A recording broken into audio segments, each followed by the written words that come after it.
अरे नेमिचंद्र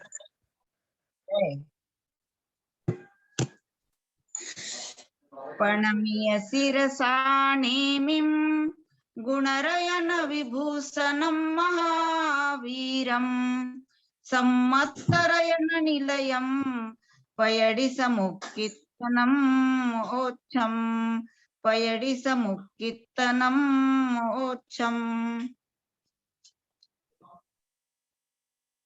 जी आप क्या करें? 87 वाला भी मंगलाचरण है ना? जी जी हाँ, वो दूसरे भाग का मंगलाचरण है, दूसरे भाग का है। हाँ। नमिऊ नेमि चंदम असहाय परक्कमं महावीरं बंधुदय सत्तजुत्तम ओघादे सेथवम ओच्छम ओघादे सेथवम ओच्छम। हाँ। अब हम लोग ये जो गाथा है ना 92, 93, 94, 95, 96 इसका थोड़ा डिस्कस करेंगे। तो विजय आंटी आप 92 नंबर गाथा एक बार पढ़ दीजिए, फिर इससे थोड़ा सोनू जी एक शॉर्ट में रिवाइज कर दीजिए ना 87, ये जो बंधुदय सत्व का अधिकार चालू हुआ है ना 88 से, शॉर्ट में एकदम पूरा सा। कल किए थे, उसका वीडियो भी लगा दिया बिल्कुल। ओके, 7 से 91 तक का कल पूरा हो गया। क्लीन कराएगा कौन? ये छेमेला सरकाएगा। अनन्या जी जरा आपका म्यूट करिए प्लीज। 2 लाइन में बताइए ना कोई भी, त्रिशला जी भाई साहब बताएंगे। हाँ हाँ हाँ हम लोग जय जैन सभी को जय जैन, बड़ों को सभी को प्रणाम। असल में कल ये बताया था, कर्म के बारे में थोड़ा सा बताया था कि जो बंग होते हैं, जैसे कर्म की प्रकृति जो है, वैसे तो कर्म 8 हैं, लेकिन उनकी प्रकृति, उत्तर प्रकृति कह दीजिए वो 148 है। और अच्छा वैसे ये बताया था बंध के जो है वो चार तरह से, मतलब बंध जो है वो बंध के 4 भेद हैं। नंबर 1 प्रकृति, नंबर 2 स्थिति, नंबर 3 अनुभाग और नंबर 4 प्रदेश। तो हमने ये लिया था कल की प्रकृति, हम ऐसे कैसे जाने कि ये प्रकृति है प्रदेश है। प्रकृति माने सिंपली से शब्द है स्वभाव। जैसे जिस कर्म का जो स्वभाव होता है, जैसे ज्ञानावरण का स्वभाव होता है ज्ञान को ढकना, ज्ञान पे आवरण डालना, ऐसे ही दर्शनावरण का जो लेते हैं कि जैसे दर्शन पे डालना, ऐसे ही हम सबको लेंगे तो ज्ञान ये जो है ये तो प्रकृति हो गई। जिस तरह का कर्म बंधा, वो जैसे ज्ञानावरण का बंधा तो ज्ञानावरण में आ जाएगा, और दर्शनावरण का बंधा दर्शनावरण में ऐसा आएगा। लेकिन हमें इसमें ये बात जाननी है कि हमेशा जो है 8 जैसे कर्म होते हैं, आयु कर्म को छोड़कर 7 कर्म हमेशा बनते हैं। लेकिन वो मतलब थोड़ी सी जो सत्ता है, थोड़ा सा जो रस है, वो सारे उसका पड़ता है, कर्मों का पड़ता है, लेकिन मेनली जो कर्म हम मानते हैं वो पड़ता है। उसके बाद में हम लोग स्थिति लेते हैं। स्थिति का अर्थ ये होता है कि किस कर्म की कितनी सत्ता है, कितनी स्थिति के लिए उसने बांधा है, मतलब कितने समय के लिए बांधा है, कितने समय के लिए वो कर्म हमारा बंधा। जैसे हमने अभी कोई पाप किया है, हमने कोई अच्छा पुण्य करा, कोई भी करा, वो हमने जो कर्म बांधा, मानो हमने 100 साल के लिए बांधा या 50 साल के लिए बांधा। ये आगे बाकी बहुत व्याख्याएं हैं कि उसकी स्थिति कम ज्यादा होती है, वो तो अलग आगे व्याख्या चलेगी। उसके बाद में हम लेते हैं अनुभाग को। अनुभाग उसे कहते हैं कि कितनी शक्ति पड़ी, कितना रस पड़ा। वैसे शास्त्रीय भाषा में कितना रस पड़ा, लेकिन हम समझें तो कितनी शक्ति है, मतलब जैसे कर्म है उसको, मतलब उसे भोगने की या उसे कर्म को फल देने की कितनी शक्ति है। कभी कभी क्या होता है, एक जैसे छोटा सा कांटा चुभ के रह जाता है, वो अनुभाग शक्ति कम है। कभी कभी लगता है कि हड्डी टूट गई है, गिर गए हैं, तो अनुभाग शक्ति उससे ज्यादा है। तो कितनी कितनी अनुभाग शक्ति, इसे कहते हैं अनुभाग। अच्छा, उसके बाद में जो प्रदेश आते हैं कि काममान वग्नाओं को कितने प्रदेशों में बांधा है, कितने प्रदेशों में वो आई है, वो सब उसे कहते हैं प्रदेश। मतलब कितना उसने एरिया लिया है, कितने प्रदेश उसने काममान वग्नाओं ने घेरे हैं, वो प्रदेश होते हैं। ये हमने कल लिया था। उसके बाद में हमने लिया था कि ये जो बंद होते हैं, ये सादी, अनादि, ध्रुव और अध्रुव भी होते हैं। सादी से मतलब ये होता है जैसे मान लो कोई कर्म बंधा, बनने के बाद में फिर छूट गया, लेकिन फिर दोबारा उसी बंध में बन गया। जैसे कल हमने एग्जाम्पल लिया था कि कोई व्यक्ति कोई 10वें गुण स्थान से चढ़ के 11वें गुण स्थान में आया, लेकिन 11वें के बाद में फिर 10वें में गया, तो वो जो है मतलब फिर 10वें में आ गया, तो वो जो है शादी बंद हो गया, क्योंकि फिर वो 10वें में आ गया। वैसे ही हमने उत्कृष्ट के लिए भी लिया था। तो मतलब जैसे या हम इसे ले सकते हैं मिथ्यात्व है, तो एक अनादि मिथ्या जीव है, लेकिन उसे कुछ उसने जो है सम्यक धारण कर लिया, लेकिन सम्यक धारण करके फिर दोबारा वो मिथ्यात्व में आ गया, तो वो सादी बंध हो गया। अनादि बंध उसे कह सकते हैं, उसे कहते हैं जो अभी तक, जो मतलब हमें शुरू से बंध रहा है, वो अभी तक छूटा नहीं है, या वो आगे छूटेगा नहीं, लेकिन हम इसको नहीं लेंगे आगे छूटेगा नहीं, लेकिन जब तक छूट रहा है आगे, जैसे मिथ्यात्व को ले सकते हैं, तो मिथ्यात्व तो अभव्य जीव का नहीं छूटेगा, लेकिन कुछ बंध ऐसे होते हैं जो उसके अभव्य जीव के भी छूट जाते हैं। थोड़ा सा आवाज कम कर लो सोनू। तो उसके भी छूट जाते हैं, तो हमें इसमें अनादि में लेना है। ध्रुव जो है जो कि बंधे ही रहते हैं, अध्रुव जो है जो छूट जाते हैं। ऐसा करके हमने कल इन विषयों को लिया था। समझ आया तो थोड़ा सा है कुछ? एक छोटा सा डाउट, आई मीन मुझे क्लियर नहीं है। बोल। ये जो स्थिति बंध है उसके अंदर आपने कहा कि वो ड्यूरेशन के लिए बंधा है, तो वो बंधन का ड्यूरेशन है या उसके उदय का ड्यूरेशन है? नहीं, उदय का नहीं, बंधने का है, उदय का नहीं है। उदय के आने में तो बहुत सारी परिस्थितियां हो जाती हैं। जैसे उदय में आएगा, मान लो हमने उसे मतलब अविपाक बोला, हमने अविपाक करके उसे हमने कर दिया। जैसे फॉर एग्जाम्पल हमने एक कर्म बांधा, मतलब अगर कर्म वो हमने उस स्थिति के लिए बांधा और उस स्थिति तक बंधा ही रहा, तो फिर तीर्थंकर आदि मुनि महाराज आदि उनको जो है केवल ज्ञान होगा, वो कर्म कैसे छूटेगा। लेकिन उन्होंने उसे कैसे झरा दिया, मतलब पहले वो झड़ सकता है, उस समय उसकी स्थिति इतनी बंधी, लेकिन उसके बाद में बस तो स्थिति बंदी, उस समय उदय में आएगा। वो तो उदय में जो आएगा वो आएगा सविपाक, मतलब जो है वो तो नेचुरली उदय में आएगा, है ना। एक होता है कि फिर से बीच में उसके बाद में और आगे बातें बहुत सारी आएंगी। अविपाक मतलब उसको उस स्थिति को थोड़ा पहले लाके झड़ा देना, वो भी वो होता है। तो इस समय जो हमने बांधा गया कर्म, हमने उसकी स्थिति इतनी बांधी, वो आगे का विषय बनेगा कि वो उस कर्म को पहले लाके झड़ा दिया। इसे हम समझ सकते हैं, जैसे हमारे केवल ज्ञान हुआ, मुनि महाराज हैं जो कर्म की स्थिति बंधी थी, उन्होंने पहले लाके झड़ा दी, तभी तो उनको केवल तीर्थंकर बने, सारे कर्म खत्म हो गए उनके। हमें ये मानना है। जी जी जी, थैंक यू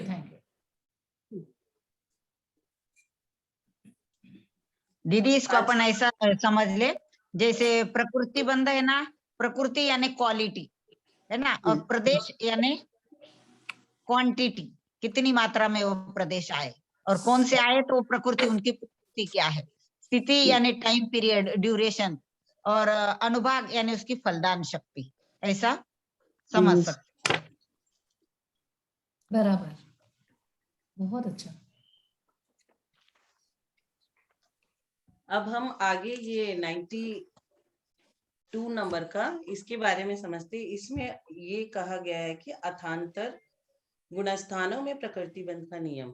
तो पहले सबसे पहले गुणस्थान कितने होते हैं और वह कौन कौन से हैं, क्योंकि गुणस्थान में सब नियम अब बताएंगे कि कैसे क्या है। तो गुणस्थान कितने होते हैं सभी को मालूम है। उषा आंटी मुझे बताएगी गुणस्थान कौन कौन से हैं। उषा आंटी, जितना 3-4 आप बताइए, 3-4 कोई और बताएगा। पहला गुणस्थान, चलो 14 गुणस्थान होते हैं। मिथ्या साधन, सम्यक मिथ्या, असंयम, प्रमत्त, असंयत, अपूर्वकरण, अनिरुद्धकरण, सूक्ष्म सांप्राय, उपशांत मोह।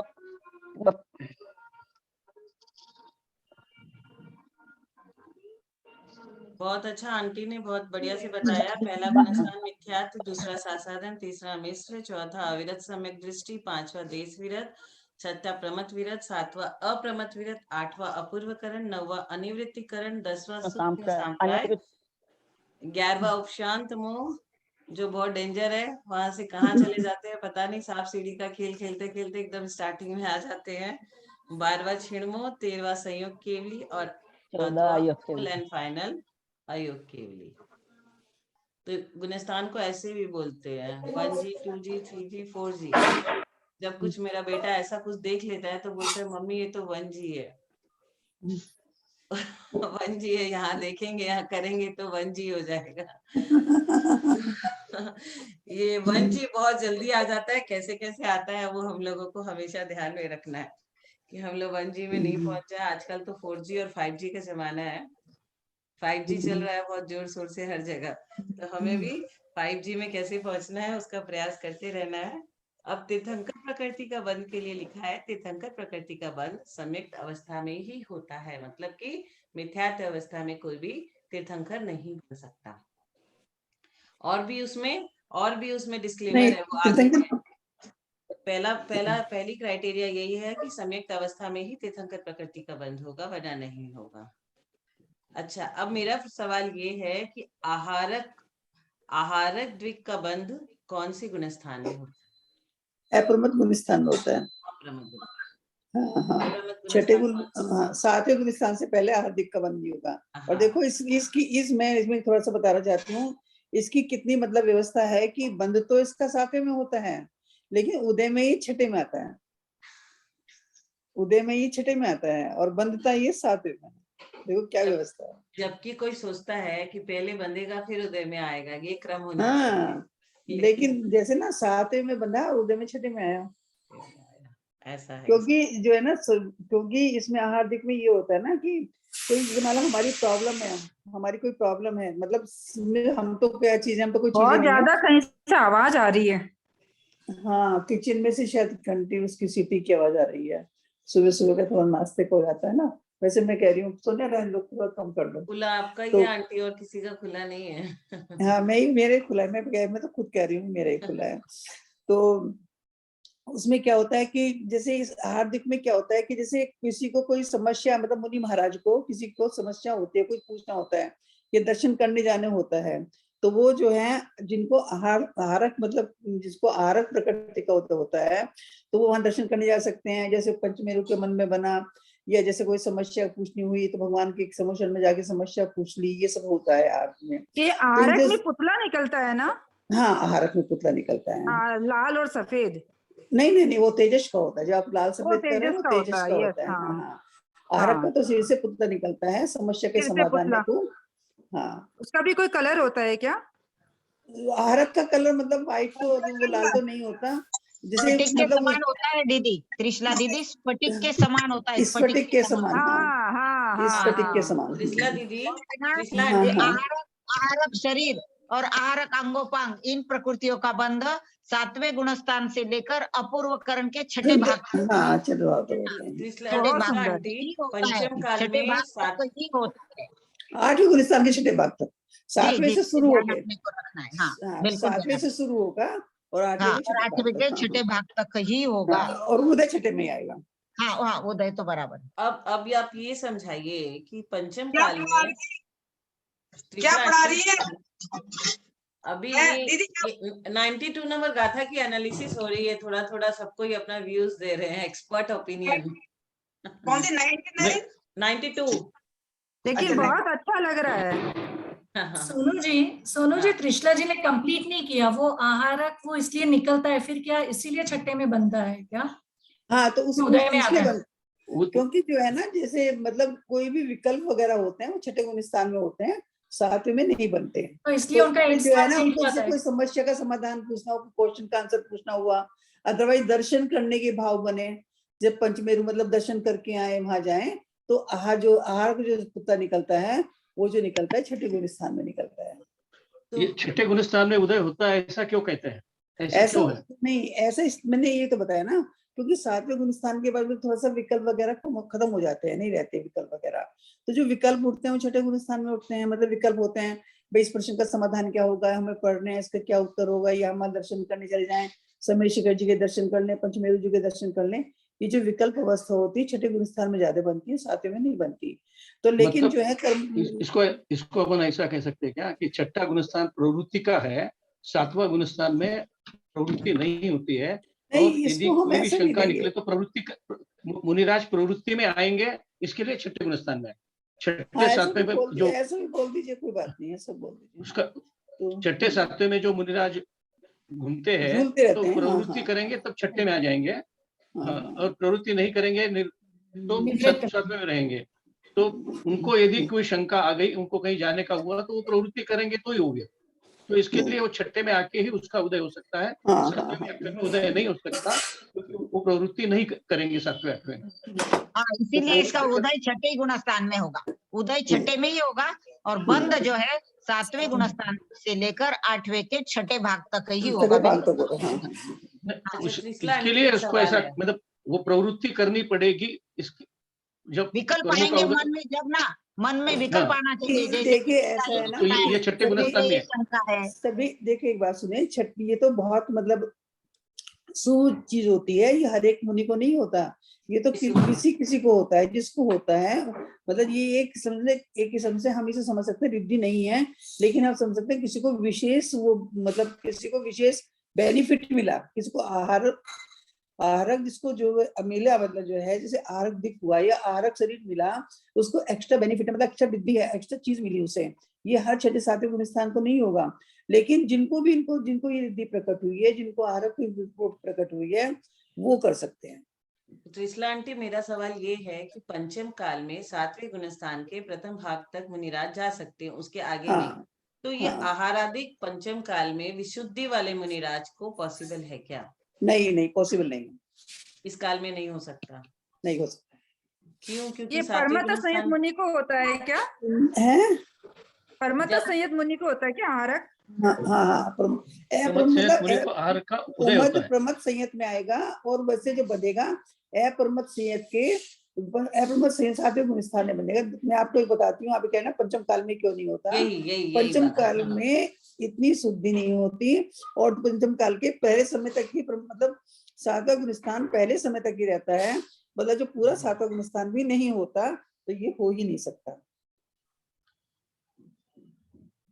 कुछ मुनिराज ऐसे होते हैं ना कि 500 वर्ष में उनको एक मुनिराज ऐसे होते हैं कि जिनको कुछ विशेष विशुद्धि होती है, और उनको लोग बोलते हैं अंतर मना है, मन परे ज्ञान है, इनको ऐसा कहाँ तक सत्य है त्रिशला आंटी?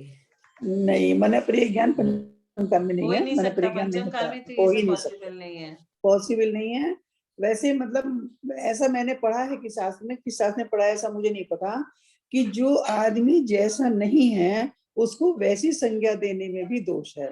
दोष है, सही कैसे? बोल। हाँ, अच्छा दोष है, मतलब हम समझते हैं हम उनको एक्स्ट्रा बेनिफिट दे रहे हैं, एक्स्ट्रा बेनिफिट नहीं है। लेकिन उसमें पता क्या है, हम लोग तो भावावेश में कह देते हैं, लेकिन जो जैसे हैं, जो इसके लायक हैं, तो हमने उनको भी उनके लायक ही बना दिया, उन जैसा ही बना दिया। अब कुछ लोग हैं समझे आप मेरी? माता जी की हाँ? बहुत परिक्रमा अच्छा। देते हैं कुछ लोग, जबकि पंचम गुणस्थानवर्ती की परिक्रमा होती नहीं है, नहीं होती लेकिन लोग देते हैं। पंचम देखो परिक्रमा में दे मतलब वो अलग बात है, लेकिन परिक्रमा नवदा भक्ति में तो आती नहीं है। आती लेकिन परिक्रमा, हाँ, परिक्रमा देने का जो है, और आरती करने का और पूजा करने का पंचम गुण स्थानवर्ती माता जी के लिए नहीं आया है। अपने शास्त्र आगम में उठा के देखिए, ना तो उनकी पूजा आई है, ना उनकी आरती आई है, और ना उनकी परिक्रमा आई है। लेकिन आज क्या होता है बोलो, जो हम लोग 3 कम 9 करोड़ में जय बोलते हैं ना, उसमें भी उनको नहीं लिया गया है, नहीं लिया गया, उसमें भी वो नहीं आते हैं। नहीं आती है। वो तो मुनिराजों को बोला गया है ना, 3 कम 9 करोड़ मुनिराज। हाँ, यही बता रहे हैं कि उसमें भी वो नहीं आते माता हैं, जी को नहीं ली है। हाँ, नहीं लिया गया। तो पंचम काल में ये सब पॉसिबल नहीं है। हमने बहुत कुछ पढ़ लिया, लेकिन ये सारा चीज आहारक आदि शरीर तीर्थंकर प्रकृति का बंध, ये कुछ भी पॉसिबल नहीं। हाँ, हम 9 करोड़ में तो सब मुनि भी नहीं आते। तो सब मुनि ऐसा कहाँ लिखा है, ऐसा कहाँ से मिलता है कि ये माता जी लोगों को नहीं करना चाहिए या करना चाहिए? क्योंकि कितने भेद हैं उसके अंदर, तो बहुत जगह अलग अलग। देखिए ये लिखा हुआ ही होता है, जैसे मुनि महाराज लिखे हैं, कुछ चीजें अपने मतलब जो लिखा होता है उसके आधार पे अपने आप बनानी होती हैं, लेकिन सबके काउंटिंग्स भी हैं कि इतने इतने मुनि हैं, इसी गुलिस्तान के हैं, इसी से ये सब अपने शास्त्र में आगे में आया है, और शास्त्र के आधार पे ही बताया जाता है। ये बिना अपने मन से नहीं कहा जाता है कि इसमें माता जी नहीं है, ये सब आगम के आधार पर ही होता है, और आगम में सब चीजें लिखी हुई हैं। जितना हम लोग गहराई में जाएंगे हमें मिलता चला जाएगा। जी। तीर्थंकर प्रकृति का बंध चतुर्थ गुण स्थान से अपूर्वकरण के छठे भाग पर्यंत, मतलब कि अपूर्वकरण यानी कि आठवां गुणस्थान के छठे भाग पर्यंत सम्यक दृष्टि के ही होता है। तो अब हम सोचेंगे चतुर्थ गुणस्थान तो पंचम काल में पॉसिबल है, तो हमें तीर्थंकर प्रकृति का बंध हो सकता है, लेकिन इसलिए नहीं होगा कि यह क्या केवली के पादमूल में ही होता है, और केवली यहाँ पंचम काल में उपलब्ध नहीं है, इसीलिए पॉसिबल नहीं है चतुर्थ गुण स्थान से लेकर के आठवें में होते हुए भी। और आहरक शरीर आहरक अंगोपांग का बंध अप्रमद गुण स्थान से लेकर अपूर्वकरण के छठे भाग तक होता है, तथा आयु कर्म का बंध ये बताइए, कौन बताएंगे कि आयु कर्म का बंध का क्या व्यवस्था है? आयु कर्म का जो बंध है वो मिश्र गुण स्थान से और अपर्याप्त अवस्था को प्राप्त मिश्र का योग के बिना मिथ्या गुण स्थान से अप्रमद गुण स्थान तक होता है। मतलब तीसरे गुण स्थान को छोड़ करके पहले गुण स्थान से लेकर के सातवें गुण स्थान तक आयु का बंध होता है, बस सिर्फ तीसरे गुण स्थान में नहीं होता। तो बहुत देखो कम समय अगर है ना? आयु का बंध, तीसरे गुण स्थान का समय भी कितना अल्प है मिश्र गुण हाँ, स्थान। एक अंतर मुहूर्त, हाँ, एक अंतर मुहूर्त समय है, कम या ज्यादा, जघन्य से भी उत्कट से भी एक अंतर मुहूर्त। क्योंकि कोई मरेगा तो वो तो क्या तो मिथ्यात्व में मरेगा, क्या समित्व में मरेगा, दोनों मिला जुला उस पल रहेगा, वो तो हो नहीं सकता है। हाँ, इसीलिए उसको तो उसमें उसको बोलने मृत्यु थे। भी नहीं है। हाँ, मृत्यु नहीं है, तीसरे गुण स्थान मृत्यु भी नहीं है। हाँ, तो हम ये समझ लिए कि चौथे से लेके आठवें तक में आहरक शरीर का और तीर्थंकर प्रकृति का और आयु का, ये तीनों चीज आज हमें थोड़ा सा और डिटेल में क्लियर किया। अब अवशेष प्रकृतियों का बंध, अब मतलब बाकी बची जो पृथ्वी, बाकी जितनी बच गई बाकी है बची उनका बंध हाँ, मिथ्या दृष्टि आदि गुण स्थानों में अपनी अपनी बंध विच्छुत्ति पर्यंत जानना। अब ये बंध विच्छुत्ति क्या होती है कि उस चीज का बंध होना वहां से रुक जाता है। जैसे हम लोगों को क्लास 4 है, सीनियर बच्चे हो गए, अब क्या करना पड़ेगा, ब्लेजर पहन के कोट पहन के स्कूल में आना पड़ेगा।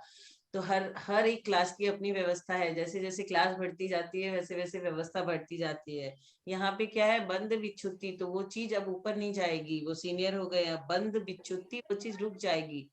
मतलब ये एग्जाम्पल यहाँ पे सेट नहीं हो रहा है, तो मैंने ऐसे ही एक बच्चों का एग्जाम्पल दे दिया। बंद विच्छुत्ति का मतलब क्या होता है, सब अपने अपने भाषा में थोड़ा सा जो भी बताना चाहें एक्सप्लेन करें कि बंद विच्छुत्ति क्या होता है।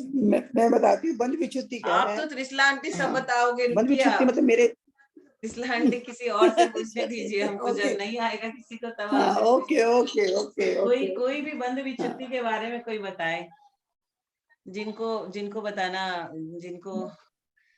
बताना चाहते हैं कोई भी कि बंद विच्छुत्ति क्या। हाँ, बंध विशुद्धि वो होती है जैसे हमारी 16 प्रकृतियों का बंध खत्म हो गया, मिथ्यात्व तक की रहा, तो ये जो प्रकृति है आगे जाके उनका बंध नहीं होने का, ये पहले गुण स्थान में ही इनका बंध खत्म हो गया, बंध विशुद्धि उसे कहते हैं। वो रुक गया वहां है ना? आगे। ठीक है, और त्रिशला आंटी आप कुछ अलग बताना चाहते हैं तो बताएं। नहीं, यही है इसका बंध विच्छुत्ति है, जो जिस गुण स्थान में होता है, जिस गुण स्थान में उसके आगे उसका बनना बंद हो जाता है। मतलब जिस गुण स्थान तक जहां तक बंद होगा उसके आगे उसका बनना बंद हो जाएगा, तो वो उसकी बंध विच्छुत्ति है। बंध विच्छुत्ति का शास्त्र जी में लास्ट पेज में तत्वार सूत्र में भी काफी दिया हुआ था कि कौन सा चीज कहाँ जाकर कैसे क्या रुक जाता है, आगे कहाँ जाता है, कौन सा, इसका पूरा चार्ट अब समझेंगे ना कि ये क्या है, तो अब सबको आपको समझ में आ जाएगा। 93 नंबर की जो गाथा है उसमें ये बंद विच्छुत्ति गुण स्थानों में होता है क्या? सारे गुण स्थान में होता है, अलग अलग, क्या अलग अलग है, सभी है, सबकी अलग व्यवस्था अलग अलग अलग। हमने हर के अलग बहुत ही अलग इंटरेस्टिंग रहा आज का, बहुत अच्छा लग रहा है। तो बंध विच्छुत्ति, हाँ बोलिए।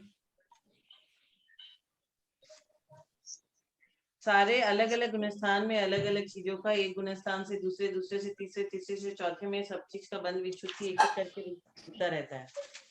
वो चार्ट बता रहे थे सोनू जी आप? वही चार्ट मैं खोज रही थी कि मेरे हाथ लगे कहाँ है। इधर अभी दिख नहीं रही है, बाद में। ये सर्वार्थ सिद्धि के सोनू जी किताब में ये 57 चार्ट लीजिए, दिया हुआ है। 57 पेज में इसी में मिलेगा आपको। 57 पेज में बंद विच्छिन्न प्रकृतियों की संदृष्टि है। 57 जैसे 57 पेज नंबर कितना? हाँ हाँ हाँ 57 में पेज है, लीजिए। क्योंकि मैं ना निकालती हूँ।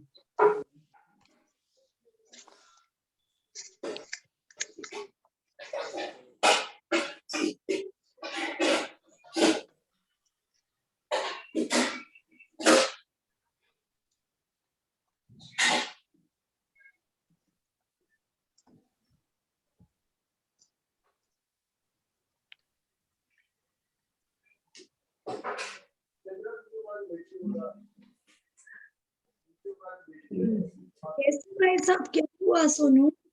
वो मंदिर में तो थे अभी, वो उनको मैंने पूछा है, क्या उनका हुआ? मैसेज आपको आएगा बहुत ही तो ऑफ मैं होने बता लगी। अब 57। हाँ वही तो, कैसे ग्रंथ पूरा होगा ये? हाँ बहुत ब्रेक हो गया अभी। देखिए ये है बंद विच्छित्ति की चार्ट 57 नंबर पेज में। इसमें मिथ्यात्व में क्या दिखाया है कि नहीं, नीचे अबद्ध रूप चार्ट ले प्रकृतियां लीजिए। 3, मिथ्यात्व में अबंध रूप प्रकृतियां 3 और बंध रूप प्रकृतियां 117। मतलब जो आदमी मिथ्यात्व गुणस्थान में रहेगा उस समय उसकी 117 उसके पहले का चार्ट देखिए, उसके पहले का चार्ट है। सोनू जी, हाँ आप बंध विच्छुत्ति की संतुष्टि का उसके पहले एक चार्ट है। ये आप बंध अबंध क्या चार्ट देख रहे हैं आप, वो नहीं, हाँ। उसके पहले का एक चार्ट देखिए। 54 पेज पे। लेकिन ये वाला चार्ट से ज्यादा बढ़िया से समझ में आ रहा है। नहीं, ये नहीं वाला नहीं, 54 ये वाले चार्ट में आपको बंध अबंध आगे और एनालिसिस है। आपको सिर्फ बंध विच्छुत्ति यदि देखनी है, कौन से कर्मों की बंध इसमें विच्छुत्ति सारी हो रही है। एनालिसिस आ जाएगी। देखिए ना आप, वो वाली जो चार्ट है ना उसमें सिर्फ 16 प्रकृतियों की, 25 प्रकृतियों की कौन कौन सी की है। इसमें क्या है, हाँ, इसमें तो बहुत अच्छा दोनों से पहले वही अपने को समझना पड़ेगा कि विच्छिन्न कौन कौन सी हो रही है, सिर्फ वही पढ़ो पहले। 54 पेज वाला वो है ना निकाल ये लेती हूँ मैं। देखिए हाँ ये वाली है, इसमें क्या दिया गया है कि मिथ्यात्व गुणस्थान में 16 प्रकृति का बंध विच्छुत्ति होती है। वो कौन कौन सी है? मिथ्यात्व, कुंडक संस्थान, नपुंसक वेद, असंप्राप्ता सुपाटिका सहनन, एक इंद्रिय जाति, स्थावर, आतप, सूक्ष्म, अपर्याप्त, साधारण, द्विइंद्रिय, 3 इंद्रिय, चतुरेंद्रिय, नरक गति और नरक गत्यानुपूर्वी और नरक आयु। ये 16 विच्छुत्ति यहाँ पे पहले गुणस्थान मिथ्यात्व में किया गया है। तो टोटल इसमें बंध रूप प्रकृतियां 117 और अबंध पानी ज्यादा ले लिया, थोड़ा सा ज्यादा बन गया। वीना जी प्लीज अब सबको हो जाइएगा प्लीज। अब देखिए, अब सासाधन गुणस्थान, दूसरा नंबर का गुणस्थान सासाधन। इसमें कितनी, इसमें 25 प्रकृतियों का बंध विच्छुत्ति है। कौन कौन सी? 4 चौकड़ी अनंतानुबंधी की, क्रोधवान, माया, लोभ, स्त्यान वृद्धि, निद्रा निद्रा, प्रचला प्रचला, दुर्भग, दुस्वर, अनादे, न्याग्रोध परिमंडल, स्वाति कुंभज और वामन संस्थान, वज्र नाराज, नाराज, अर्ध नाराज, कीलक सहनन, अप्रशस्त विहायो गति, स्त्रीवेद, नीच गोत्र, तिर्यंच गति, तिर्यंच गत्यानुपूर्वी, तिर्यंच आयु और उद्योत। ये 25 प्रकृतियों का यहाँ पे सासाधन गुणस्थान में बंध विच्छुत्ति में 25 प्रकृतियां ली गई है। अब मिश्र गुणस्थान, मिश्र गुणस्थान में कितनी प्रकृतियों का? इसमें 0, इसमें कोई भी प्रकृतियों का बंध विच्छुत्ति नहीं होगा तीसरे गुणस्थान में। तो हम चले आए चौथे में। पहले में 16, फिर दूसरे में 25, तीसरे में 0 0। अब चौथे में, चौथा गुणस्थान में ये देखिए, चौथे में 10, असंयत गुणस्थान में 10 प्रकृतियों का बंध विच्छुत्ति होता है। अब 10 प्रकृति कौन कौन सी? ये देखिए, अप्रत्याख्यान की 4 कसाए। 4 मतलब कौन कौन सी? अप्रत्याख्यानावरण क्रोध, अप्रत्याख्यानावरण मान, अप्रत्याख्यानावरण लोभ और क्रोध, मान, माया और माया लोभ, लोभ, माया ये चारों हाँ, अप्रत्यय खाना हाँ, की चार जी, कसाय। जी, कसाय जी, क्या बिल्कुल, होती है? कभी बिल्कुल। कभी हम लोग बोलते हैं ना, इसके कसाय बहुत है, इसके कसाय मंद है। कसाय का मतलब यही है, क्रोध है या मान है या माया है या लोभ है। और पूरी बिल्कुल। दुनिया इसी में डूबी हुई है। कोई क्रोध से नहीं उबर पा रहा है, कोई मान से नहीं उबर पा रहा है, कोई लोभ से उबर नहीं पा रहा है। यही पूरी दुनिया इसी में जा रही है। किसी को मान इतना है, किसी को लोभ इतना है, किसी को क्रोध है, कोई मायाचारी कर रहा है। तो इसी चीज में सारे लोग लगे हुए हैं। सब कोई बोलते जितना हैं केसी भाई कसाय। साहब जी ने पढ़ाया है उससे आगे हम जा रहे हैं। केसी भाई साहब जी ने सिर्फ मिथ्यात्व गुणस्थान का जो है उसकी बंध विच्छुति बताई थी हमको, जो कि 95 में है। उसके आगे के गाथा हमारी हुई नहीं है। तो हम लोग ये जो चार्ट निकाल लिए ना, तो एक बार चार्ट को गो थ्रू कर देते हैं, उसके बाद दूसरी वाली में बढ़ जाते हैं आगे 92 93 में। एक बार अब खोल लिया है चार्ट कि बंध विच्छुति क्या होती है, सबको अच्छे से समझना था कि मिथ्यात्व में क्या होता है, किस 16 प्रकृतियों की बंध विच्छुति होती है, वो क्या है। तो फिर हम लोगों का आ गया कि मिथ्यात्व, हुंडक संस्थान, नपुंसक वेद, ये सारा आ गया। और फिर जाकर के आगे में हम लोग 25 जो लिए हैं, तो उसमें 25 कैसे आया? 25 भी ऐसे आया कि 3 + 16, 3 + 16 19 हुआ, और 19 और 25 के बाद जो आया 10। तो कौन कौन सी प्रकृतियां कैसे कैसे ये आई? पहले में 16 हो गई, दूसरे में 25 हो गई, तीसरे में 0 हो गई, और चौथे में 10 हो गई। 10 में हम लोग अप्रत्यख्याना की 4 कसाय और वज्र, वृषभ, नाराज, सैनन, औदारिक शरीर आंगोपांग, मनुष्य गति अनुपूर्वी और मनुष्य आयु, ये हो गई। फिर आगे 5वां गुणस्थान देश संयत, उसमें 4 प्रत्याख्याना वर्ण की चारों कसाय, क्रोधमान, माया लोभ। प्रमत में 6 अस्थिर, अशुभ, असाता वेदनी, अयशकीर्ति, अरति और शोक। अब अप्रमत में 1 देवायु। यहाँ दीदी ये पहले वाली भी ऐड करना ना, सोनू दीदी, पहली वाली भी ऐड होगी ना उसमें, पहले है ना? वाली ऐड होके ये क्यूमुलेटिव होती जाएगी। कैसे? जैसे मिथ्यात्व में 3 हाँ। अबंध हो गई, 117 बंध हो गई, और बंध विच्छुति 16 की हुई। उसके बाद सासाधन में अबंध 19 का हुआ, माने अब 19 प्रकृतियां कौन कौन सी नहीं बंधेगी। तो वो उसमें एक चीज की विच्छुति और दूसरे चीज का बंध, इस तरह से हम लोग करेंगे। तो सासाधन में 19 प्रकृतियों का अब बंध नहीं होगा। कौन कौन सी 19? अबंध की मिथ्यात्व में 3 थी, और बंध विच्युति 16 थी। तो 16 + 3 19 हो गई। तो 19 का सासाधन में अबंध हो गया, अब वो बंधेगी नहीं। और 101 बंध रूप प्रकृतियां है, और विच्छुति हो गई किसकी? 25 की। अब मिश्र गुणस्थान में अबंध कितनी हो गई? 46। अब ये 46 कैसे आया आप बोलोगे? तो 19 और 25, जैसे उसमें 3 + 16 ऐड किया था तो 19 आ गया था। 3 अबंध थी मिथ्यात्व में, और बंध थी 16। अब मिश्र गुणस्थान में 0 की विच्छुति है, लेकिन अबंध कितने का है? तो अबंध 46 है, बंध रूप 74 है। तो आप बोलोगे 19 + 25 कितना होता है? 19 + 25 तो 44 ही होता है। यहाँ 46 प्रकृतियां कैसे आ गई? तो उसमें 2 जो आई है, मनुष्यायु और देवायु, क्योंकि 46 - 3 बराबर तीर्थंकर, देवायु और मनुष्यायु। तो इसमें मनुष्यायु और देवायु ये दोनों इंक्लूड कर लिया गया है। तो 46 प्रकृतियां अबंध है, और 74 प्रकृतियां बंध रूप है, और 0 प्रकृतियां है जो विच्छुति होगी तीसरे गुणस्थान। अब चौथे गुणस्थान असंयत में कितनी प्रकृतियां अबंध है? तो यहाँ पे 43 है। तो आप बोलोगे 46 + 0 तो 46 होता है, 43 कैसे आ गई? तो वो ऐसे आई कि 46 में से तीर्थंकर, देवायु और मनुष्यायु तीनों को यहाँ पे प्लेस कर दिया गया। तो अब यहाँ 43 प्रकृतियों का बंध नहीं होगा, और 77 प्रकृतियों का बंध होगा, और बची कितनी विच्छुति? वो 10 प्रकृतियों की। अब इसके आगे वाले गुणस्थान 5वें में क्या होगा? 43 + 10, 43 वहां अबंध थी और 10 बंध थी, दोनों को मिला दिया 53 हो गई। अब बंध रूप प्रकृतियां 67, और विच्छुति यहाँ 4 की हो गई। तो कौन कौन सी 4 प्रकृतियों की विच्छुति देश संयत में हुई है, और कौन कौन सी 10 की असंयत में हुई है, वो हम लोग अभी देख लेते हैं। देश संयत में 4 प्रत्याख्याना वर्ण की हो गई, कषाय, क्रोधमान, माया लोभ। और प्रमत में 6 अस्थिर, अशुभ, असाता वेदनी, अयशकीर्ति और अरिति और शोक, ये सब हमने पढ़ लिया था, ये 6 की। अब अप्रमत विरत में क्या होगा?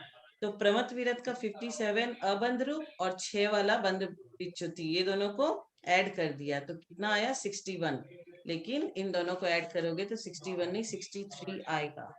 57 + 6, तो 63 में से 2 आहरक आदि को में से निकाल दिया और क्या आया? 61। और यहाँ बंध विच्युति एक प्रकृति की हुई जो देवायु है। अब अपूर्वकरण गुणस्थान में 2 प्रकृति कौन कौन सी? निद्रा और प्रचला। इस भाग में उपसम श्रेणी चढ़ते समय मरण नहीं होता। उपसम श्रेणी चढ़ते समय यहाँ मरण नहीं होता। अब आप बोलोगे कि ये उपसम, क्षयोपसम ये सब क्या है? ये भी तो एक वर्ड है ना। तो ये भी हम लोग थोड़ा सा समझ लेते हैं कि अपने अंदर में जो भाव आते हैं औपशमिक, क्षायिक, क्षयोपशमिक, औदयिक और पारिणामिक की क्या है? कर्म के उपसम मतलब दबा देना। द्रव्य क्षेत्र काल भाव के निमित्त से कर्म की शक्ति के प्रकट न होने को उपसम कहते हैं। जैसे गंदे जल के पानी के ग्लास में एक फिटकरी डालने से मैल नीचे बैठ जाता है और ग्लास का पानी साफ दिखता है। मैल का नीचे जम जाना, पानी साफ दिखना मैल का उपसम हो गया। क्या हो गया? उपसम हो गया। तो उपसम मतलब दबाना। तो ये वर्ड हमें हमेशा हम लोग के पास आता है। तो कर्मों के उपसम से आत्मा में जो भाव होते हैं उसे औपशमिक भाव कहते हैं। और औपशमिक भाव क्या है? औपशमिक भाव के बिना धर्म की शुरुआत नहीं होती। अब क्षायिक भाव क्या है? कर्मों की क्षय से आत्मा में जो भाव होता है उन्हें क्षायिक भाव कहते हैं। कर्मों के क्षय से, क्षय मतलब कर्मों के समूल विनाश को क्षय कहते हैं। तो उपसम क्या हुआ? दबाना, और क्षय क्या हुआ? समूल नष्ट कर देना। जिस ग्लास में हमने फिटकरी डाली थी, ग्लास को सावधानी से उठाया और दूसरे खाली ग्लास में साफ पानी डाल दिया और मैल पहले ग्लास में रह गया। अब क्या हुआ? मैल अलग, पानी साफ अलग। मैल पानी से अलग हो गया। इस प्रकार कर्म का आत्मा से हमेशा के लिए अलग हो जाना क्षय कहलाता है, जो अभी हम किसी का भी नहीं हुआ है। हम कोई भी अभी क्षायिक भाव हमारे नहीं है। कर्म के क्षय से आत्मा में जो भाव होते हैं उन्हें क्षायिक भाव कहते हैं। हमने अपनी कर्म प्रकृतियों का क्षय अभी नहीं किया है। आप इसका एग्जाम्पल समझ सकते हो। क्षय क्या होता है? किसी गांव में अकाल पड़ गया, महामारी फैल गई और गांव के लोग गांव छोड़ के दूसरे गांव में चले गए। अब वह गांव क्या हुआ? पूरा का पूरा खाली हो गया, हमेशा हमेशा के लिए। तो ये क्या हुआ? क्षय। पेड़ से पत्ता टूटा, अब क्या उसको फिर से कोई भी व्यक्ति, किसी भी व्यक्ति में क्षमता है जो पेड़ से टूटे हुए पत्ते को फिर से पेड़ में लगा दे? कोई नहीं लगाएगा, कोई भी नहीं लगा सकता। ऐसे ही कर्मों का संपूर्ण नष्ट हो जाना, समूल नष्ट हो जाना क्षय कहलाता है। अब ये उपसम, क्षय और क्षय उपसम, ये 3 भाव। क्षय उपसम क्या होता है?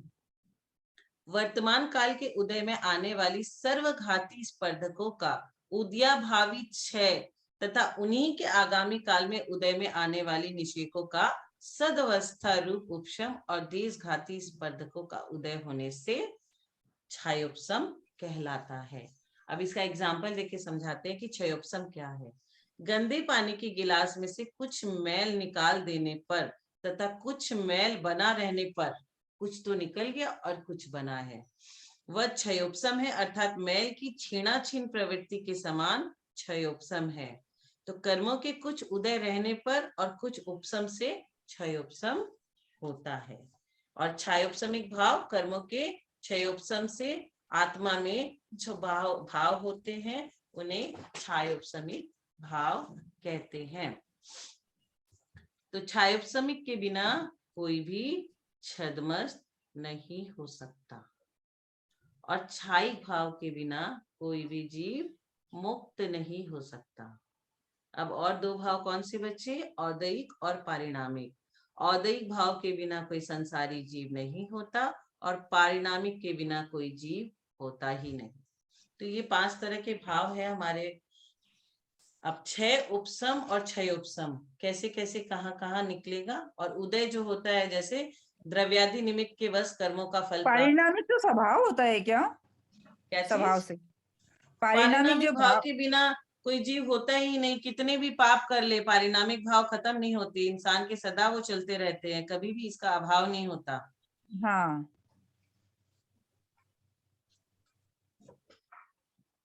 अब उदय मतलब वही कर्मों के उदय को फल, द्रव्यादि निमित्त के वश कर्मों का फल प्राप्त होना उदय है।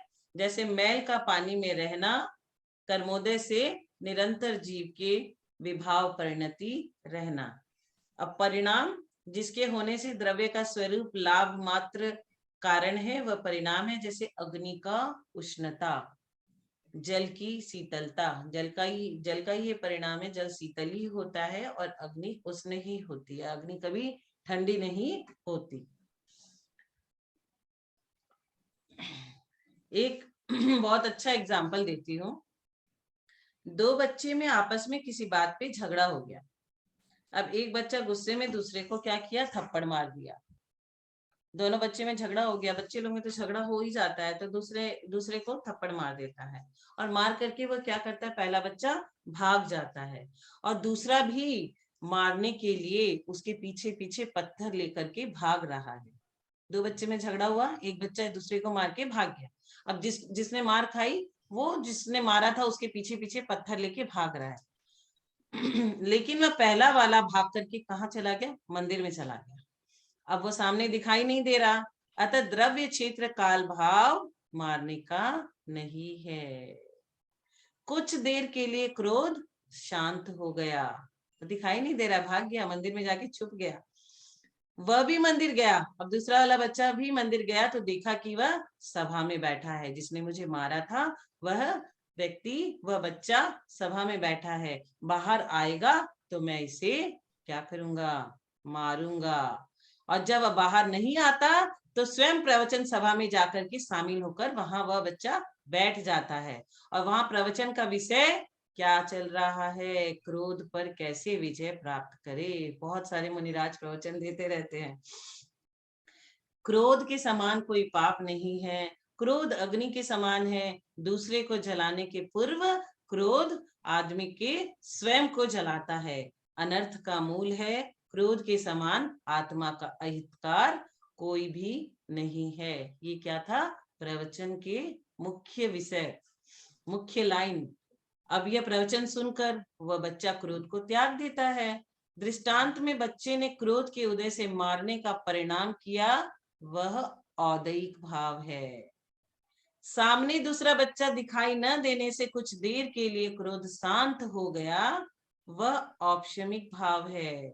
और सभा में उसे बैठा देखकर मन में मारने की तरंग उठाना छायोपशमिक भाव है। प्रवचन सुनकर क्रोध का अभाव होना कौन सा भाव है, छायिक भाव है। पूरा अभाव हो जाना छायिक है। ये सब परिणमन उस जीव के हैं, अतः जीवत्व पारिणामिक भाव है। कैसे कैसे जीव के भाव बदलते रहते हैं, ये सब आप देख लो। और ये बच्चा वो कोई और नहीं, हम ही लोग हैं। जब हम लोग को किसी पे गुस्सा आता है, वो प्रवचन हॉल में बैठा है, हमारे मन में कितने तरह के विचार आते हैं और हम अपने भावों को कैसे कैसे कंट्रोल करते हैं। तो अब यहाँ भावों का सबको अच्छी तरह से समझ में आ गया कि किसका क्या कैसा कैसा चलता है। अब ये हमारी 93 नंबर में प्रथमोपसम सम्यक्त में तथा शेष 3 द्वितीयोपसम सम्यक्त, छायोपसमिक सम्यक्त और छायिक सम्यक्त में असंयत से अप्रमत गुणस्थान पर्यंत मनुष्य की तीर्थंकर प्रकृति के बंध का प्रारंभ केवली अर्थात श्रुत केवली के पाद मूल में करते हैं। मनुष्य ही तीर्थंकर प्रकृति का बंध करते हैं, ऐसा कहने का अभिप्राय यह है कि अन्य गति वाले जीव तीर्थंकर प्रकृति का बंध प्रारंभ नहीं कर सकते, क्योंकि उनके विशिष्ट सामग्री का भाव होता है। और तीर्थंकर प्रकृति का बंध तिर्यंच गति के बिना शेष 3 गतियों में होता है। इसके बंध का उत्कृष्ट काल अंतर्मुहूर्त अधिक 8 वर्ष तथा वर्ष पृथकत्व कम 2 कोटि पूर्व और 33 सागर प्रमाण है। इसके बंध का प्रारंभ केवली के पाद मूल में ही होता है, ऐसा नियम है, क्योंकि अन्यत्र उस प्रकार की परिणाम विशुद्धि किसी की नहीं हो सकती जिससे तीर्थंकर प्रकृति का बंध प्रारंभ कर सके। तो ये आज हमने ये 93 और 92 नंबर की गाथा कंप्लीट की। अब हम लोग आज की सभा का समापन करते हैं और जिनवानी स्तुति करते हैं। जिनवानी स्तुति करिएगा। कौन करेंगे?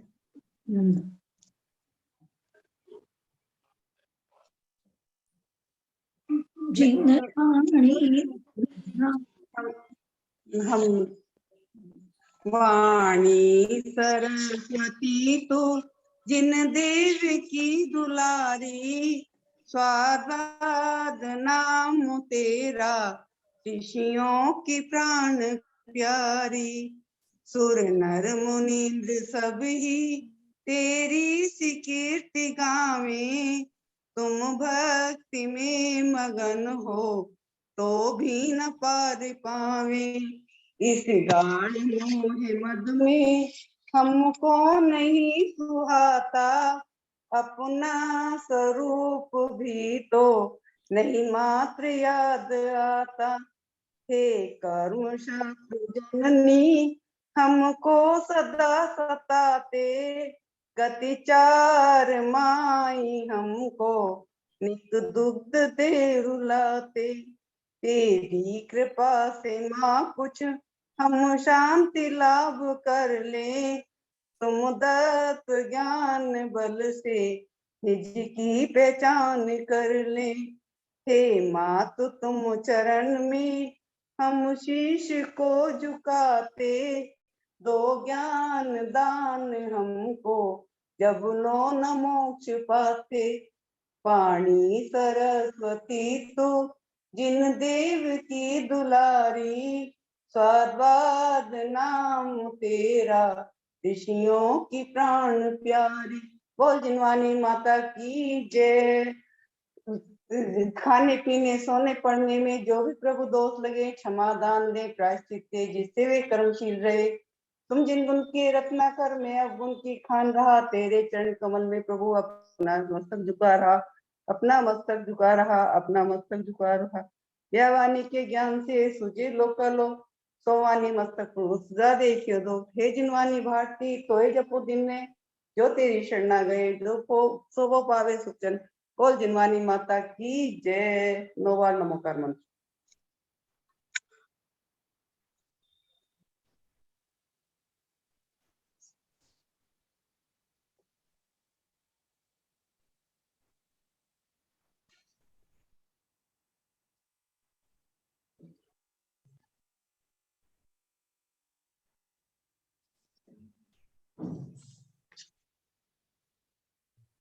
प्रणाम सभी को। जय जिनेन्द्र। सादर प्रणाम। बड़ों को प्रणाम। सभी बड़ों को सभी बड़ों से बाकी सादर सभी को प्रणाम। सभी को जय जिनेन्द्र। ललिता दीदी की क्लास हो रही क्या?